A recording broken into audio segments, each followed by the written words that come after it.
of influence, and seeing the type of team that Arsenal is, I think it'll be very beneficial for them. What sort of character is Luis in and around the club? He has big influence with the other players. Is he a leader? He is a leader. Because they always say Arsenal don't have enough leaders. He definitely is a leader. He always, gets the attention of the others. He's a very intelligent player and person, and so the others, they listen to him. Last year, for example, it was very important for players like Rudiger. They were always looking up for him, especially for a team that is trying to play football from the back, like we were, like Arsenal is. It's very important to have somebody that takes responsibility when he plays. The allegation is that he's not a particularly good defender. Does that stand in your view? Probably defending is not his best ability. He's more like a midfielder than a defender. Okay, and in modern football you need those type of players.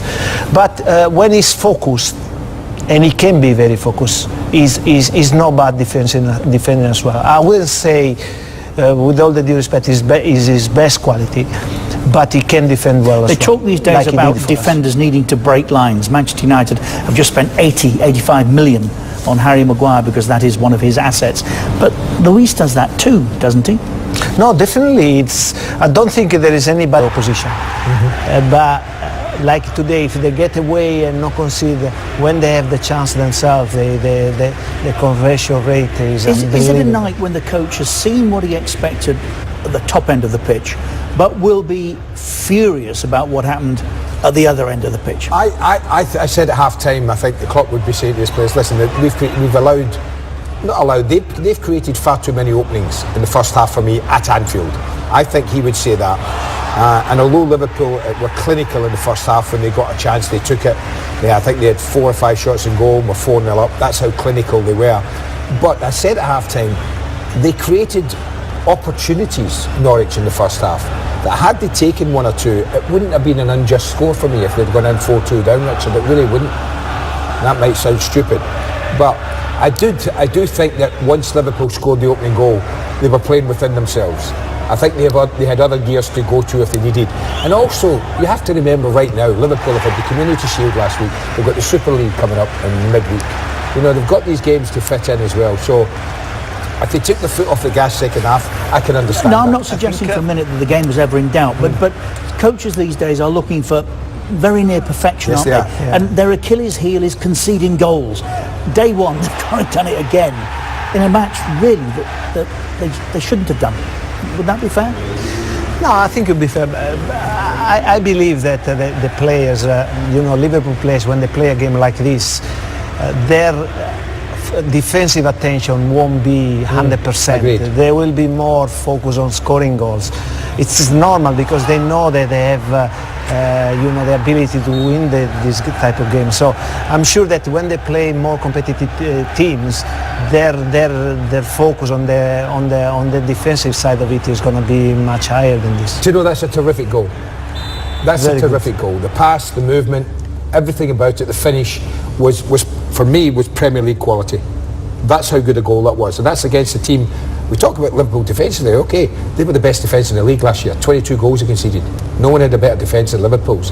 So to be able to not carve them over, that's the wrong thing, what am I saying? But to be able to create chances, Daniel Farke would go home tonight thinking, positive. What was positive?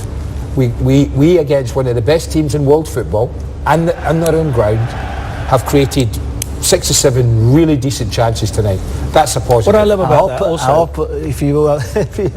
hope he's going to have also another analysis because it's what we talked before. I'm 100% sure they're going to create chances in the Premier League as well. The point is going to be for me converting those chances, and at the same time not giving away too many chances because in the Premier League, in the Championship, you can get away. And if a player comes in front of your goalkeeper in the Championship, maybe he can miss. In the Premier League, they won't miss. That's good news. Mostly the champions stay. But I was going to say about that goal, Andy, you both scored goals for a living professionally. he's a good finisher, Pukki, but never once does he look up. He knows where the goal is, doesn't he? It's just instinctive. It's funny when you play up front or when you score goals. You do know it's a stupid thing. The goals never move, people say. But what's the most important thing?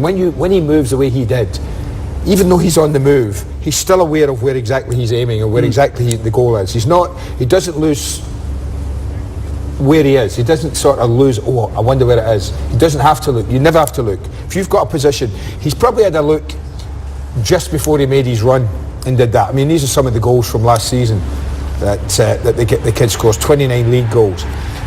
But what I liked about him tonight, Jan, we talked about it in the first half, he missed a couple of chances first half. And you thought, and I thought to myself, okay, let's see whether he puts himself in the position again, whether he keeps going or whether he backs away. And I thought what was nice second half is he did keep showing. He did keep putting himself in decent positions. No, definitely. I mean, Pukki reminds me a player that he was. There was in Italy. His name was Rocchi. He used to play for Lazio, and the movements of this player were unbelievable. Such a good movements. And Pukki reminds me him. He really does always very good movements, and he will be scoring goals for sure. Keep your eye on his face. Definitely, he didn't even look when the goal was. Didn't look at all, not one look. He knew already. And it's great with it. It's just we talked about. Klopp would say the half space. There you go, the half space between the full back and the centre back. Watch this. Watch his face, Andy. Yeah. Well, he knows what it is, Richard, because he's gone in. He probably has half a glance, as he's on his way to take his first touch. Just a little one, just to check where the goalkeeper is more than anything. And then it's a case of hitting the target, making the goalkeeper save it. I always think in those positions. I mean, if they keep feeding like this, he will find a lot of chances, similar chances, because in the Premier League you have so many teams that try to play high defense line, and to have somebody like him that moves in the space so well, he will be. I do think you're right, though. I think Jean's right. Although plenty positives in that respect from them. Yes, they'll get goals. They will be judged on how many they concede.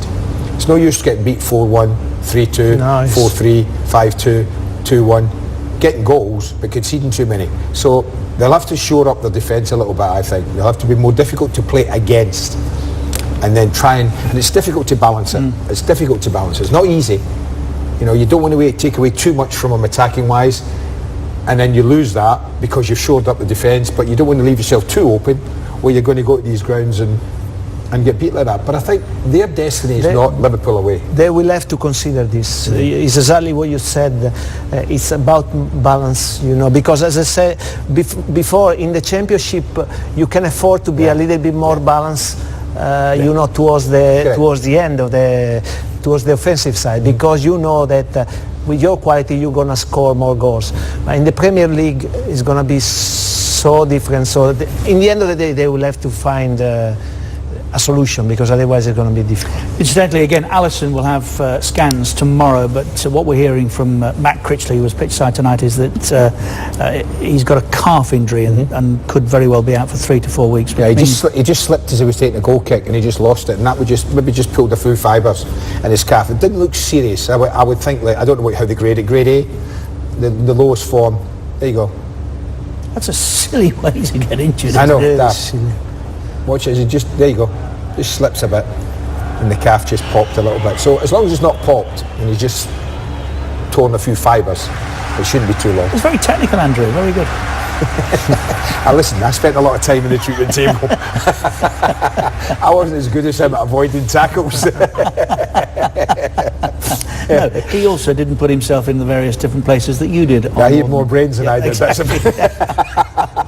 4-1 tonight. Here is the manager of the European champions. Jürgen, very nice start. You'll be very happy, particularly with the first half when they look very sharp. Yeah, absolutely. I think we looked for 60 minutes pretty much very sharp. That's absolutely what you want to see, and then it's clear. Then you have to play a little bit. We have to control the game a bit more than we did, and I have to say, but they have Norwich. I have all my respect. They stayed cheeky. They didn't care about the result. They just enjoyed their football. And then we had not enough possession in that period. Actually, we had, I think, start of the second half immediately we could have scored number 5 and maybe 6. Didn't do that. then they score their goal, and we were never in danger really, but we had to work a lot to keep the result like it was, and it was, of course, everything was good apart from the Ali situation. It's just madness, but yeah, that's how it is. What a very early prognosis, obviously, but it appeared to be his calf or something. Yeah, it's a calf. Yeah. And he was looking obviously behind if something hit him, because that's how it felt. It's not a good sign, to be honest. So he will not be ready for Wednesday. I think I can say that already. Yeah, I mean, obviously you've only just begun working with Adrian, who you brought in place of Simon Mignolet. He's gonna get a few games for sure. Yeah, absolutely. So it's good. He was completely relaxed and did the job what he had to do. It's a good goalie for us. So you see it in possession. He's really calm, and I think that's really important. Of course, shot stopping is always the most important thing, but he's good in that. So we knew that from the time at West Ham. That's why we signed him, and so now he's in charge. That's how it is, and good for him. But of course, the little problem is what we have, that Caoimh Kelleher is back in training, but after his broken hand, probably needs still a couple of days. So we have to think about what we can do there. Because all your next goalkeepers are very young. And most of them pretty much injured. So Caoimh is probably the closest to be not injured anymore, and he is our number 3. So he would now be on the bench. Obviously, we have to see how we can deal with that. But if there's a problem, we have to find a solution. We'll find a solution and then carry on. Just very quickly, because your front players have been involved obviously in summer tournaments, international football and all the rest of it. I thought it was remarkable how sharp they were, given the number of matches they've played since the Champions League final. Look, it's like, it's they had a break, and actually for the body it was long enough, and they were all desperate to come back. It was not that anybody asked for a longer time off or whatever. They were really desperate to come back, and so they didn't lose a lot of their physical standards, and so we can use that as well. So it's good. We have to now be a bit smart. So in the next, especially for the next 2 games, because until Wednesday it's enough time. But after that we play Saturday immediately. So we have to make a few decisions, and we'll make them, and then we have to try to win both of these games, which obviously is difficult. But tonight, look, it would be only positive what happened tonight, because it's the first game of the season, 60 minutes, really super football, everything like you wanted. Respect Norwich a lot, and we showed that with our work rate. That was all brilliant. Scored wonderful goals, could have scored more. That's all good. And then the last half an hour, of course, that's normal. That's normal in that early stages. The big shadow is then the Ali situation, and that's why I stand here, and it's like not only being happy, because of course it's not good for us, but again we will find a solution and then carry on. Thank you, Jürgen. You're welcome. Thank you very much. Yeah, exactly. Top 7. What's your top 7? My top 7. Top 7. Probably City, Liverpool. Right. Sorry, Liverpool, City. Okay. Forgive me. Yeah. Tottenham, United, Chelsea, and Arsenal. Chelsea outside of the top 4. Very close. I think it's going to be a fight. And your best of the rest? And the best of the rest, probably Everton. Yes, well done, Jan. What's yours? Well, can you believe my 7 are exactly the same as Jan's? Well, I think they're the same as everybody's, in truth, aren't they? Well, it's just 7, the order. 7 will be debatable. But I think City might clinch it again. I wonder if Liverpool can have. I wondered about City last year. They showed they can do it again. You did. I wonder if Liverpool can do it again. So if they can at the moment, they're the nearest challengers. Tottenham were 25 points behind Liverpool last season. So can they make that up? I don't think so. Be very surprised if they can. So Tottenham. I've actually gone for Arsenal. Interesting, Andrew. Partly because of the business they've done. I think they've done decent business. And I also think that what they've got already there, they've kept Aubameyang, they've kept Lacazette, they've not gone.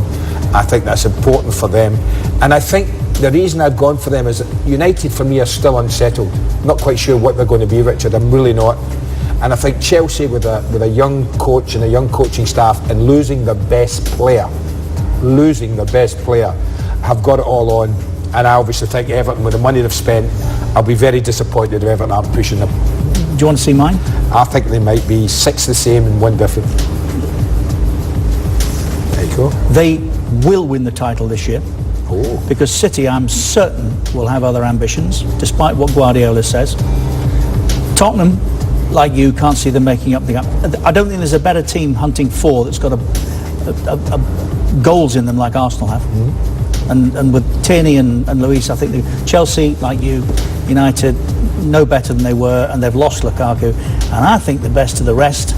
Leicester. Yes. That was the other one. I was unsure whether to put Everton or Leicester. Leicester could be the other. I tell you one, I seriously thought about, and I know you don't agree, but I seriously thought West Ham might surprise a few this year. They'll go well. I think they'll go well. I'm sure they'll go well. I'm telling you. But are they good enough to finish 7th?